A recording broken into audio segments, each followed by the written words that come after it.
이 여호야다는 타락할 만한 모든 조건을 갖춘 사람이에요. 오늘 첫 번째 제가 여러분에게 소개할 때 이 여호야다를 뭐라고 소개했냐면 갑 중에 갑, 기득권의 소유자이다라고 하는 거예요. 오늘 좀 뭔가 가진 사람들은 좀 더 자세히 이 말씀을 들어볼 필요가 있습니다. 정치 권력과 종교 권력을 손에 쥔 사람이 여호야다예요. 요새 말하면 경제 권력과 정치 권력, 이 두 가지를 사실은 같이 갖기가 쉽지 않죠. 재벌이면서 동시에 정치 권력을 갖는다. 쉽지 않은데요. 이스라엘 백성들은 어떤 권력이 최고였냐면 신정국가 여호와의 백성이었기 때문에 우선 종교 권력이 상당히 중요하고요. 그 다음에 또 왕이 등장하면서 정치 권력이 중요합니다. 이 두 가지를 다 손에 쥔 사람이에요. 요아스라고 하는 왕 때의 대제사장입니다. 역대하 24장에 그를 이렇게 소개합니다. 대제사장 여호야다가 세상에 사는 모든 날에 요아스가 여호와 보시기에 정직하게 행했다. 즉 요아스라는 왕이 있어요. 이 요아스는 아까 말했던 세 명의 악한 왕의 다음 왕이에요. 그 다음 왕 때 대제사장이었던 사람이고, 그 다음에 또 이 여호야다는 왕족의 사돈이에요. 여호사부앗이라는 사람이 있죠. 오늘 역대하 22장에 보면은 왕의 딸 여호사부앗이 있어요. 누구 왕이냐? 여호람이라는 왕의 딸이에요. 지난주에 그 악한 왕, 그 왕의 딸인 여호사부앗이라는 사람이 있는데 이 여호사부앗의 남편이에요. 제일 끝에 말씀을 보면 제사장 여호야다의 아내다. 여호사부앗을 그렇게 소개하죠. 그러니까 여호야다는 대제사장이면서 동시에 왕의 딸의 사위예요. 그러니까 왕족이란 말이에요. 이 두 가지의 권력을 같이 갖기는 굉장히 어렵죠. 자, 큰 권력을 가진 사람은 타락하기도 아주 좋아요. 그러나 큰 일을 할 수도 있어요. 그죠? 근데 사실은 이 여호야다는 타락하기가 너무 좋아요. 왜? 15년 동안 악한 정치를 하는 그 사람들과 친인척이었어요. 게다가 종교 권력자예요. 신성 로마 제국을 생각해 보세요. 이 교황이 그 국가 자체가 종교 국가였기 때문에 교황이 어느 정도로 타락을 하느냐? 나이도 몇 살 안 된 사람을 자기 지역의 어떤 종교 지도자로 세우기도 하고, 뭐 역사를 보면 9살 먹은 사람이 그 지역의 뭐 대표, 쉽게 요새로 말하면 노회장 같은 사람이 되기도 하고 그랬어요. 9살 먹은 사람이. 왜? 그래야지 그 밑에 있는 모든 걸 물려줄 수 있기 때문에. 이 정도로 타락을 했는데 이 교황이 어느 정도로 권력을 가지고 있었습니까? 신성 로마 제국의 황제를 누구를 세울지 자기가 정하는 위치. 적어도 제후들이 황제를 뽑았을 때 그것을 비준하는 위치에 있었잖아요. 그죠? 지금 이스라엘은 종교 국가입니다. 여기에서 대제사장인데다가 왕족의 친인척이라면 이야말로 뭐 그때 당시에 무슨 공직자 윤리위원회가 있었어요? 뭐가 있었어요? 이건 정말 타락하기에 적합한 그런 최고 권력을 누리고 있었다는 것이죠. 자, 그런데 이 여호야다는 어떤 길을 갔느냐? 사실 여호야다 정도의 권력이면요, 여호람과 아하시아와 아달랴의 이 쿠데타와 악한 정치 속에서 그 편을 들었으면은 얼마든지 호의호식을 누릴 수가 있어요. 여러분, 부패한 정권의 특징이 뭐예요? 그 밑에 먹을 게 많다는 거예요. 부패한 정권은, 청렴한 정권은 밑에 먹을 게 없겠죠. 그러나 부패한 권력일수록 그 밑에 있으면 돌아오는 게 많습니다. 그래서 의외로 부패한 권력일수록 따르는 자들이 많아요. 이 여호야다라는 사람은 그야말로 이 부패한 정권 하에서 많은 것들을 누리기에 적합한 그런 갑 중에 갑이고 기득권이었다라는 거예요. 그런데 이 여호야다의 길은 바로 개혁의 길이고 죽음의 길이었다라고 하는 겁니다. 이 여호야다가 제사장으로 있을 때 어떤 일이 벌어졌냐면은 자기 장인이 죽고 자기의 말하자면 동년배의 같은 학렬의 아하시아라는 사람이 왕이 됩니다. 그런데 그 사람이 1년 만에 죽고 그 왕의 여인이었던 아달랴라는 사람이 많은 왕족들을 죽이고 스스로 구테타를 해가지고 왕위에 오르는, 이런 유다 역사에서는 한 번도 전무후무하게 없었던 정말 말도 안 되는 사건이 일어납니다. 이 사건이 일어날 때 여호야다는 선택을 해야 되겠죠. 아, 내가 아달랴 편에 붙어서 권력을 누릴지 아니면 목숨을 걸지. 아달랴가 어떤 사람이에요? 자기 동족들을 죽인 사람이에요. 자기 친척들을 다 죽이고 이런 사람한테 배는 게 없죠. 여호야다의 개혁이라는 것은 정말 죽음을 무릅쓴 개혁이라는 거예요. 쉽게 왕족으로서 대제사장으로서 그 길을 갈 수 있었는데 그가 했던 일은 뭐냐면 역대하 23장에 보면 유다를 두루 다니며 유다 모든 고을에서 레위 사람과 이스라엘 족장들을 모아요. 여기서 그들이라는 건 누구냐면 여호야다와 함께 나라를 다시 정상화시키는. 근데 솔직히 얘기해서 나라를 정상화시키는 게 여호야다 입장에서는 좋아요, 안 좋아요? 안 좋아요. 왜냐하면 자기 친족들이 제거되는 거기 때문에. 그러니까 여호야다 입장에서는 지금 아달랴가 자기하고 친인척 관계이죠. 일종의 장모 비슷한 사람이라고 볼 수 있어요. 물론 이복이었을 가능성이 많지만, 그래서 이 권력이 무너지지 않는 게 오히려 좋은 사람이에요. 자기 기득권으로 말하자면. 근데 여호야다는 하나님을 바라봤을 때 이 나라가 이렇게 되면 안 된다는 것입니다. 그래서 자기가 몇몇 사람들과 언약을 세웁니다. 쉽게 말하면 뭐 도원결의를 하듯이 우리 나라를 바로 세우자. 당신들 조용히 전국에 흩어져서 이 모의를 할 사람들을 모아라. 이거 걸리면 어떻게 되는 거예요? 여호야다 목뱀을 당하는 겁니다. 굉장히 위험하죠. 배신자가 한 명 나와도 목뱀을 당하는 거예요. 그런 사람이 바로 여호야다였는데 오늘 그 사람이 많은 사람들을 보내서 사람들을 모아요. 그리고 온 회중이 하나님의 전에서 왕과 언약을 세우매 여호야다가 무리에게 이르되 여호와께서 다윗의 자손에게 말씀하신 대로 왕자가 즉위해야 된다. 자, 그러면 무슨 일을 했느냐? 아까 여러분이 슬쩍 넘어갔지만 여호야다의 아내도 믿음이 좋은 사람이에요. 두 사람은 같이 이 아달랴가 모든 사람을 숙청할 때 그 권력에 붙지 않고 왕족의 씨앗이 될 만한 사람 한 사람을 남겨서 숨깁니다. 요아스라는 사람을, 한 살밖에 안 된 아기를 숨겨요. 그래도 이 사람들이 6년 동안을 키우다가 7살이 됐을 때 그를 이제 왕위에 앉히려고 하는 겁니다. 그래서 백성들에게 우상 숭배에서 벗어나도록 개혁 작업을 해요. 23장 오늘 우리가 읽은 본문을 보면 여호야다가 자기와 모든 백성과 왕사위에 언약을 맺어서 여호와의 백성이 되리라. 여호야다의 목적은 다시 이 나라가 하나님과의 언약에 신실해지는 거예요. 다시 하나님을 신실하게 섬기는 거예요. 여기 있는 목사의 목적이 여러분들이 오늘 교회에 와서 예배드리면서 다시 하나님과의 언약을 기억하고 우리가 누구인지를 기억하고 다시 하나님 앞에서 우리의 삶이 회복되는 것, 그것이 목적이어야 하듯이 여호야다는 종교 지도자로서 그 나라의 사람들이 하나님과 관계 회복되는 게 목적이에요. 자기가 왕족으로서 무엇인가를 누린다든지 이런 게 목적이 아니었던 거죠. 이것이 참 쉽지 않은 일이에요. 여러분, 우리는 우리 자녀를 키우면서 국가 정책이 어떻게 되든 우리 자녀가 잘 됐으면 좋겠다는 생각을 하기 쉽습니다. 교회를 운영하면서도 교회가 어떻게 되는 것보다는 내가 이 교회에서 편하고 좀 더 인정받았으면 좋겠다는 생각을 하기가 쉬워요. 여호야다는 다른 길을 가는 거죠. 자기와 모든 백성과 왕 사이에 언약을 세워서 여호와의 백성이 되게 하고 17절에 매우 위험한 일을 감행하는 겁니다. 15년 동안 여호람과 아하시야와 아달랴 왕 때 이스라엘은 우상 숭배에 빠졌죠. 여러분, 정책적으로 우상 숭배를 밀어주는 겁니다. 그죠? 오늘 여기 여호야다는 굉장히 위험한 일을 하는 거예요. 온 국민이 바알의 신당으로 가서 그 신당을 부수고 그 제단과 형상을 깨뜨리고 제단 옆에서 바알의 제사장 맏단을 죽이니라. 그럼 목사님, 이거 뭐 자기가 하나님 제사장이니까 또 바알의 제사장을 죽이는 게 맞는 거 아닙니까? 구약 성경을 읽어보세요. 그런 경우가 거의 안 나와요. 야훼의 제사장이라 그래가지고 이방인의 제사장과 싸운 사람들이 거의 안 나와요. 왜 그렇죠? 여러분, 정치적으로 잘 생각해 보세요.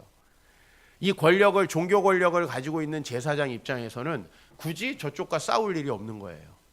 자기가 존중받고 자기가 안전하기 위해서는 싸우지 않는 것이 더 좋죠.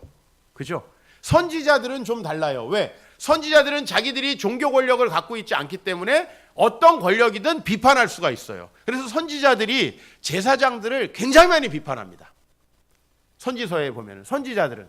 그러나 제사장이 또 다른 종교의 제사장을, 이거는 굉장히 어려운 일이에요. 그러나 이 어려운 일을 여호야다가 하게 된다는 것이죠. 그리고 이제 자기의 모의가 성공을 했습니다. 이 위험천만한 모의가 성공을 해서 자기가 1살 때부터 7살 때까지 키우던 요아스가 왕이 됐습니다. 그러면 저는 변신할 가능성이 많다고 보는 거예요. 변절할 가능성이 많다고 보는 거예요. 왜냐하면 자, 이제 요아스는 거의 자기 아들과 같아요. 그렇죠? 이거 세워놓고 이제 그가 한 20살 정도 될 때까지는 수렴 청정을 해야 되는데, 아니 이 왕이 어떤 정책을 할지에 대해서 다 내가 손에 가지고 있어요. 여러분 어떤 정책을 하겠어요? 우선 제가 볼 때는 여러분이 땅 사놓은데 개발을 하겠지. 왕이요, 여기가 신도시의 딱입니다. 우선 땅을 잔뜩 사놓은 다음에 개발하지 않겠습니까? 그 다음에 왕이시여, 여기 이 중소기업이 정말 유망한 중소기업입니다. 주식 100% 자기가 갖고 있고. 이런 식이에요, 여러분. 이렇기 때문에 항상 나라는 부정부패에 시달리는 거예요. 그런데 이 여호야다는 그렇지 않아요. 여호야다가 사는 모든 날 동안에 요아스가 여호와 보시기에 정직하게 행했다. 이거는 여호야다가 그만큼 정직했다는 거죠. 여호야다가 자기 욕심이 없었다는 거죠. 권력이라는 것은 악한 일에 하나 되면 먹을 걸 나누게 돼 있습니다. 만약에 여호야다가 요아스에게 야 이렇게 하자, 그러면 너 이거 떼어줄게, 이런 식으로 했으면 둘 다 죽는 거죠. 하나님 앞에 심판받는 거죠. 그러나 여호야다는 자기에게 돌아오는 어떤 분깃도 사용하지 않아요. 여러분 역대하 24장 12절에서 14절을 보면 요아스 왕과 여호야다라는 왕이 이제 성전을 수리하고 예배를 회복합니다. 자, 이까지는 좋아요. 그러나 저는 14절을 보면 이 여호야다가 얼마나 청렴결백했는가. 공사를 마친 후에 그 남은 돈을 왕과 여호야다 앞으로 가져왔는데 그것으로 뭐해요? 챙겼다? 이게 아니에요. 여호와의 전의 모든 것을, 여러분 이 기독교 역사를 보면 여러분들이야 뭐 기독교 역사를 잘은 모르시겠지만 교회를 개혁하려고 많은 수도원들이 생깁니다. 그죠? 수도원들. 그 중에 유명한 게 시토 수도원이라는 수도원이 있어요. 교황청이 워낙 타락하고 그러니까 참 한적한 시골에 정말 고행과 수도를 하는 수도원들이 생겨나는 거예요. 자, 근데 여러분 문제는 뭐냐면 이 수도원이 훌륭하고 좋은 곳이다라는 소문이 나면 또 사람이 거기 모여요, 안 모여요? 거기 모여. 그 다음에 그 지도자가 훌륭하다 그러면 사람들이 돈 내, 안 내요? 내죠. 어디나 종교 지도자가 훌륭하다 그러면 돈을 많이 내게 돼 있죠. 시토 수도원이 엄청 커졌어요. 원래 세웠던 사람들이 죽고 나중에 타락을 하는 거예요. 기독교 역사는 이래요. 정말 교회가 아름답고 영적인 권위가 있고 하나님 말씀이 잘 선포돼서 좋은 교회라는 소문이 나면 사람들 모이게 돼 있죠. 진짜 중요한 건 그때부터예요. 여호야다라는 사람은 자기가 권력을 이제 갖게 된 거예요. 그죠? 항상 죽을 뻔한 위험에 모의에 가담하고 있다가 이제 왕까지 자기 손아귀에. 그럼 여러분 이 정책을 통해서 얼마든지 부를 축적하고 부정부패할 수 있죠. 그러나 여호야다는 끝까지 물질에 대해서 깨끗합니다. 여러분 저는 나이 드신 분들이 젊은 분들한테 젊음을 헌신해라 이렇게 얘기하는데 또 돈이 없는 사람들이 돈 있는 사람한테 당신들 나눠라 이렇게 얘기하는데 이건 다 쓸데없는 소리예요. 있는 사람이 자기를 향해서 그 이야기를 할 때만 개혁은 일어날 수 있어요. 여호야다는 갑 중의 갑이에요. 기득권이에요. 보통 기득권은 타락합니다. 자기가 돈을 갖고 있는데 돈을 나눠야 된다 그렇게 얘기할 수 있어요? 이런 사람 별로 없단 말이에요. 자기가 부동산이 많은데 부동산은 하나님께 드리는 게 맞다 이렇게 얘기하는 게 쉽냐고요. 자기가 높은 권세와 지위를 가지고 있는데 이 모든 것 하나님 앞에서 아무것도 아니다, 거기서 나오는 모든 것들 내가 하나님 앞에 드리겠다, 이거 쉽지 않죠 여러분. 저는요 이 여호야다 같은 사람이 진짜 개혁을 할 수 있다. 왜? 이 사람은 개혁할 수 있는 권세를 가지고 있어요. 근데 보통은 개혁할 수 있는 권세를 가지고 있는 사람은 개혁을 합니까? 안 합니까? 안 하죠. 왜? 자기가 손해를 보니까. 이 땅에 어떤 가진 자들이, 어떤 권세를 가진 자들이 그것까지도 내려놓으면서 하나님 앞에 나가려고 합니까? 사실 여러분 우리가 가지고 있는 것들을 포기할 때 거기에서 뭔가 그래도 다른 사람들에게 영향력이 생기는 것 같아요. 정말 우리가 가지고 있는 것을 스스로 내려놓을 때, 예? 우리 나이 드신 분들은 젊은이들이 헌신해야지 이런 얘기 하지 말고 우리의 남은 여생을 받아주시옵소서 이렇게 하시기 바라요. 아시겠어요? 우리 돈 있는 사람은 또 돈 없는 사람들한테 당신들 시간이라도 열심히 바쳐라 이러지 말고 내 거를 주님께 드리겠습니다. 여호야다는 자기가 가진 걸 최선을 다해서 하나님께 드린 거예요. 그죠? 왕의 친족이었기 때문에 사실 요아스를 빼낼 수 있었던 거예요. 맞죠? 안 그러면 요아스를 어떻게 빼냅니까? 어떻게 왕궁에서 어떻게 빼낼 수 있는 사람은 왕족밖에 없어요. 왕족으로서 목숨을 바치는 거예요. 자기가 또 어떻게 요아스라는 왕을 하나님 앞에 돌아오게 합니까? 솔직히 말해서 저 변방에 어떤 사람이 요아스 왕 정신 차려라 그럼 듣겠어요? 아니에요. 정말 자기를 6년 동안 보살펴주고 죽음 가운데 지켜주고 자기에게 권력이 아니라 진짜 하나님을 보여주는 그 지도자가 여호야다였기 때문에 여호야다만이 할 수 있는 거죠. 근데 보통은 그런 사람이 해요, 안 해요? 안 한다는 거예요. 안 한다는 거예요. 보통은 자기가 하나님 앞에 드릴 수 있는 걸 갖고 있는 사람은 안 드려요. 그리고 가질 거, 드릴 거 없는 사람이 교회 와가지고 다 드려야 된다고 소리쳐요. 이렇기 때문에 나라가 변하지 않고 교회가 개혁되지 않는 겁니다. 자기가 가진 것들을 내어놓고 개혁할 수 있을 때 그 사람이 역사를 바꾸는 인물이 된다는 거예요. 여호야다가 저는 위대하다고 하는 것이 영적으로 이 혼란한 시기에 이 기득권을 갖고 있는 사람이 하나님을 인생의 주인으로 인정하는 게 쉽습니까? 내가 지금 가지고 있는 것들을 하나님 주인이 되면은 내려놔야 돼요, 안 내려놔야 돼요? 내려놔야 되죠. 그러면 갖고 있는 사람이 내려놓기가 쉽겠냐고요. 왜 예수님이 부자가 천국에 가는 것이 낙타가 바닐기로 가는 것보다 어렵다고 얘기하셨겠어요?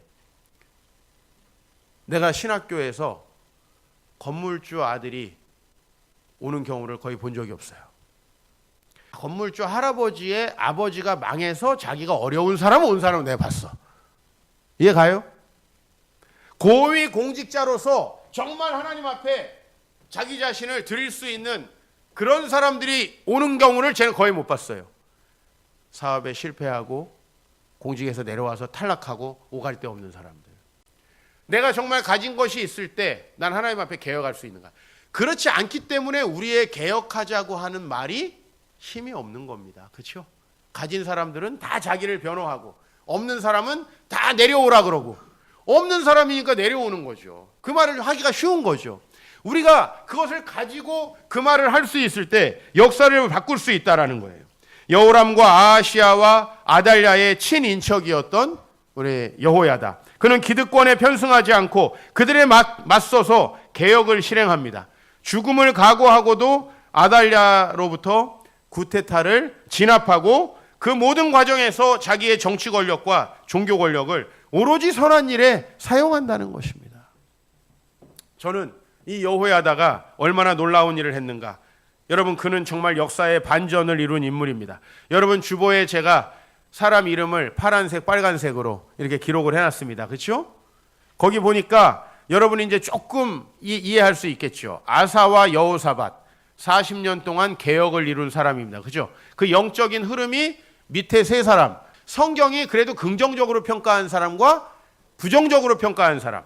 근데 여호람, 아하시아, 아달랴는 가장 부정적으로 평가한 왕이에요. 이들 다음에 또 이렇게 트리오로 부정적인 평가를 받은 왕이 나온 다음에 유다는 망해요. 이제 진짜 망해요.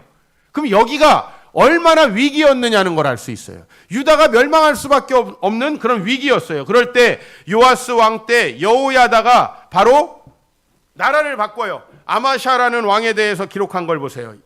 여호야다 다음에 이제 아마샤 여호와 보시기에 정직하게 행하기는 하였으나 조건부지만 긍정적 평가를 하고 있어요. 우시야 그의 아버지 아마샤의 모든 행위대로 여호와 보시기에 정직하게 행하며 요담 그의 아버지 우시야의 모든 행위대로, 여기서 아버지는 진짜 아버지가 아니라 선조, 조상이라는 얘기예요. 여호와 보시기에 정직하게 행했다. 히스기야 그의 조상 다윗의 모든 행실과 같이 여호와 보시기에 정직하게 행하여. 이 시기가 바로 아수르의 강성함 때문에 북이스라엘이 망하던 시기인데요. 북이스라엘이 망할 때 유다가 망하지 않은 이유예요. 그러면 우리가 좀 소급해서 올라가면 유다가 망하지 않은 것은 조금 우리가 과장법을 사용한다면 누구 때문이에요? 여호야다 때문이에요. 여러분의 가정의 역사를 한번 생각해 보세요. 여러분 위에는 파란 사람이 많아요, 빨간 사람이 많아요? 우리가 이걸 바꿔야 된다는 거예요, 여러분. 우리의 영적인 흐름이 자녀들에게도 그대로 이어져요. 여러분, 위로부터 돈이 우상이었던 가정, 여러분 이거 바꾸는 거 정말 어렵습니다. 돈이 우상이었던 가정이 내가 예배 좀 드리고 교회 좀 다닌다고 돈의 우상에서 벗어나느냐? 천만의 말씀이에요. 내 위로부터 성적인 타락이 이어졌던 집안, 이게 갑자기 하루아침에 달라진다. 이거 쉽지 않은 거예요, 여러분. 그렇죠? 여러분에게도 그것이 여전히 남아있는 것이 보입니다. 우리는 어떤 것이 필요하냐? 그 권력과 나에게 주어진 여러 가지 것들을 정말 과감하게 하나님 앞에 내어드려야 돼요. 그럴 때 우리 자녀들이, 야, 우리 엄마는 진짜 주님밖에 없구나. 우리 아버지는 진짜 주님밖에 없구나. 나는요, 이거 여러 번 여러분에게 한 얘기지만은 중학교 1학년 때 우리 아버지가 경기도 오산으로 이사 갔어요. 내가 유일하게 이사 갈 때 울었어요. 너무 가기 싫어가지고. 근데 내가 그때 또 한 가지 이해할 수 없었던 건, 한참 공부해서 대학 가야 될 이제 중학교 때 저를 완전 논밭 산골 따라 다니는 학교에 아버지가 전학을 시켰다는 거예요. 이 양반은 뭐 하는 양반인가? 남들은 지금 대치동으로 가는 판에, 솔직히 그때 대치동을 몰랐습니다. 난 서울에서 태어나기만 했지 이쪽 살아본 적이 없어가지고 난 서울은 다 봉천동인 줄 알았어. 근데 저는 우리 아버지가 그때 가서 학교를 결정하고 저를 학교에 보내는 과정에서 우리 아버지가 진짜구나라는 걸 알았어요. 웬만하면 요때 이렇게 핑계대면서 자녀를 좀 더 도시로 데리고 가고 싶을 가능성이 많고, 우리 아버지는 애려 완전 시골에, 근데 그 학교에 저를 보내시는 거예요. 이유는 한 가지야. 채플이 있다고. 채플이 있다고. 근데 그때 그 결정이 좋다 나쁘다를 떠나서 우리 아버지의 진심을 읽었어요. 아, 우리 아버지는 믿음으로 잘 될 수 있다고 생각하는 사람이지, 수 써가지고 무슨 코디 붙여가지고 애가 잘 될 수 있다는 생각은 요만큼도 안 하시는구나. 근데 그거를 진짜 느꼈어요. 여러분 부모님들이 행동하시는 거 보면 그분이 주님 사랑하는지 학군 사랑하는지 아시잖아요. 솔직히 아무리 우리 부모님이지만 알잖아요, 솔직히. 그런 마음들이 느껴지는데 그냥 말로만 야, 예배드리자, 그걸로 안 된다는 거 우리 너무 명확하죠. 여러분의 위에 빨간색이 3명 있어도 바꿀 수 있다는 말씀 오늘 드립니다. 여호야다는 이 어려운 일을 해낸 사람이고요, 왕이 아닌데도 불구하고 자기의 모든 것을 헌신해서 자기가 왕이 되는 것이 아니라 그 어린 왕을 세우고 그 왕을 통해 나라를 바꿔내는 거죠. 여기서 되게 중요한 것은 그가 그 기득권을 자기를 위해서 사용하지 않았다는 거예요. 여러분, 여기서 감동이 일어나는 거예요. 왜 요아스가 여호야다를 따랐을까? 아니, 아무리 윗사람이지만 자기 거 챙기고 뒤로 챙기고 이런 사람 따르진 않잖아요, 솔직히 얘기해서. 여러분, 아무리 제가 목사지만 여러분들이 제가 말한다고 듣습니까? 아니잖아요. 여호야다가 하나님의 말씀에 그만큼 입각했기 때문에 이 어린 요아스가 아버지의 영향보다는 누구의 영향 받은 거예요? 그 제사장의 영향을 받는 거예요. 그렇기 때문에 나라가 바뀔 수 있는 거예요. 이게 엄청나게 중요한 거예요. 우리는 나라를 어느 정당이 바꿀 거라고 생각하죠. 천만의 말씀이에요. 어느 정당이 나라를 더 망치지 않으면 다행이에요. 나라는 누가 바꾸느냐? 진짜 하나님을 바라보는 사람들이 바꾸는 거예요. 여러분의 가정 누가 바꿉니까? 오늘 예배에 참여해서 여러분 배우자가 여기 없더라도 여러분이 여기에 참여하셨다면 여러분을 통해서 바꾸는 거예요. 예배도 잘 안 나오는 사람을 통해서 하나님이 역사를 바꿀 리는 없어요. 여러분을 통해서 바꾸는 거예요. 만약에 바뀌지 않으면 우리의 문제라고 생각해야지, 그걸 안 나오는 사람의 문제라고 생각하면 안 돼요. 오늘 우리가 교회에 왔어요. 우리가 오늘 신실하게 하나님 앞에 예배 드리고 있어요. 이 나라가 정말 바뀌지 않으면 이종필 목사와 우리 세상의 빛 교회의 책임이라고 해야지, 어느 단 교회, 어느 다른 교회 입 바르게 욕한다고 사회가 바뀌지는 않는다는 거죠. 사랑하는 성도 여러분, 여호야다는 너무 우리에게 좋은 모델입니다. 이번 주 내내 이분을 바라보면서 저도 이 세상에서 기득권과 또 서민의 중간쯤에 걸쳐 있는 사람인데 나라고 왜 가진 것이 하나도 없겠습니까? 많은. 내가 정말 그것을 과감하게 주님 앞에 내려놓을 때 하나님의 역사가 일어난다. 우리 이 세상의 말을 듣지 맙시다. 그 주님의 말씀을 받아들이고 우리 정말 한평생 이 땅에서 살아가다가 언제 하나님이 부르실지 모르고 사실 당장 내일 우리를 부르실지도 모르는데 우리 정말 그 주님 앞에서 정말 가치 있는 삶을 살아야 되지 않겠습니까? 사랑하는 성도 여러분, 가능성을 가지십시오. 여러분은 충분히 위에 있는 빨간색들을 파란색으로 바꿀 수 있는 분들이고 아무리 여러분들이 영적으로 어두운 시대를 살아간다 하더라도 저는 늘 한국교회에 희망이 있다고 말합니다. 왜? 지금 우리가 훌륭하기 때문이 아니라 하나님이 누군가를 통해서 일하실 것이기 때문에 그리고 정말 바라옵건대 제가 그런 사람이 되고 싶은 이 경건한 소망이 있습니다. 그리고 여러분들이 그런 사람이 되었으면 하는 저의 바람이 있습니다. 정말 여호야다를 기억하면서 우리 정말 이 땅 역사를 바꿔가는 인물들로 나를 사용하여 주시옵소서. 우리 찬양하면 좋겠습니다.